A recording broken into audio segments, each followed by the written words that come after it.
मैं अगर अपना बचपन याद करता हूँ, मैं 1970 में पैदा हुआ था, तो उस समय का जो दौर था और आज जब मेरे बच्चों को मैं देखता हूँ, ये दौर बिल्कुल अलग है।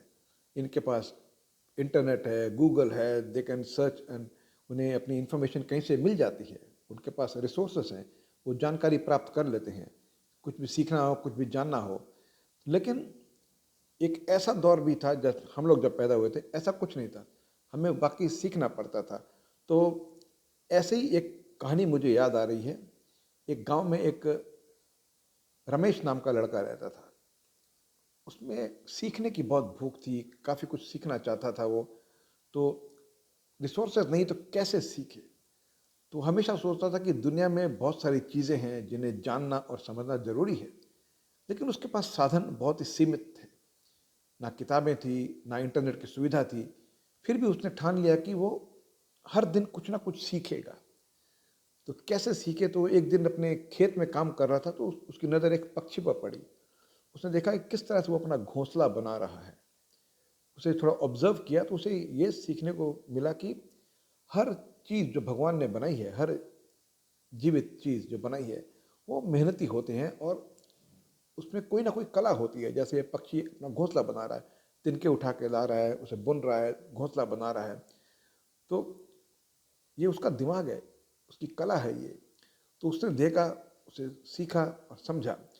फिर 1-2 दिन के बाद अपने गांव में उसने देखा, एक कारपेंटर की दुकान पे गया। देखा वो लकड़ी काट के कुछ बना रहा है, फर्नीचर बना रहा है। उसके साथ बैठा, कुछ उससे पूछा, उससे कुछ सवालों के जवाब दिए, तो उससे कुछ उससे सीखने को मिला।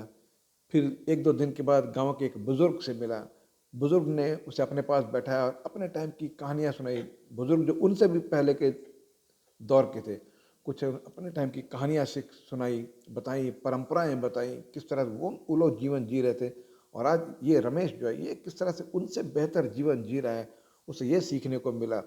जो भी रिसोर्सेज थी, वो they were much better than the old man with whom he was talking. तो समय समय की बात है। तो वहाँ उस बुजुर्ग से रमेश ने ये सीखा कि जो हमारी जड़ें हैं, हमारी परंपराएं हैं, वो कितनी गहरी होती हैं, कितनी इम्पोर्टेंट होती हैं, कितनी कीमती होती हैं। सो धीरे धीरे वो लोगों से मिलने लगा, अलग अलग लोगों से मिलता था, कुछ सवाल पूछता था और जिससे भी कुछ मिलता, जिससे पूछता, कुछ ना कुछ उसे सीखने को ही मिलता। तो उसने जो ये ठाना था कि हर रोज़ कुछ ना कुछ मुझे नया सीखना है, तो वो उसकी जो वो भूख थी, उसकी जो अभिलाषा थी, वो धीरे धीरे पूरी होने लगी। क्योंकि जब भी लोगों से मिलता, सवाल पूछता, जवाब मिलते, उसका ज्ञान जो था वो बढ़ता चला जा रहा था। तो एक दिन उसके शिक्षक ने उससे पूछा कि तुम्हारी जो ये सीखने की आदत है, इसने तुम्हें क्या सिखाया है? तो रमेश ने बड़ा अच्छा जवाब दिया था कि हर दिन कुछ सीखना, ये हमें एक बेहतर इंसान बनाता है। यह हमें हमारे आसपास की दुनिया को बेहतर समझने और दूसरों की मदद करने का अवसर देता है।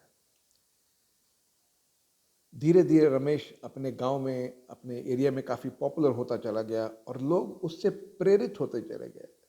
लोग उससे इंस्पायर हुए और उन्होंने भी, कुछ लोगों ने वही रास्ता अपनाया। लोग आपस में डिस्कस करने लगे, एक दूसरे से बातचीत करने लगे, सवाल पूछने लगे, जवाब ढूंढने लगे।